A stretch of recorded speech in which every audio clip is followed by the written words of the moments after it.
ஸ்ரீராம். என்னோடய யூடியூப் பார்க்குறவங்க லைக் பண்ணுங்கள், ஷேர் பண்ணுங்கள், சப்ஸ்கிரைப் பண்ணுங்கள்.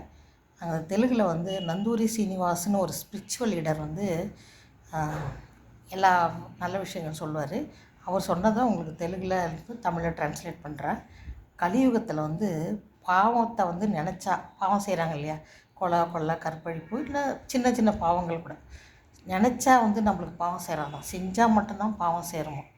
அதுக்கு வந்து அந்த கலியுகத்துக்கு முன்னாடி பரசுராமரோட தாய் ரேணுகா தேவி வந்து ஏதோ ஆற்றுக்கு குளத்துக்கோ தண்ணி பிடிக்க போகும்போது அங்கே இருக்க ஒரு ராஜா குளிச்சிக்கிட்டு இருந்தாராம். அவரை பார்த்து இவங்க என்னமோ அட்ராக்ட் ஆகிட்டாங்க, மனசில் நினச்சிருக்காங்க, அவ்வளோதான். அதில் வந்து இந்த மகரிஷி வந்து அவங்க கழுத்தை சீவிட்டாராம்.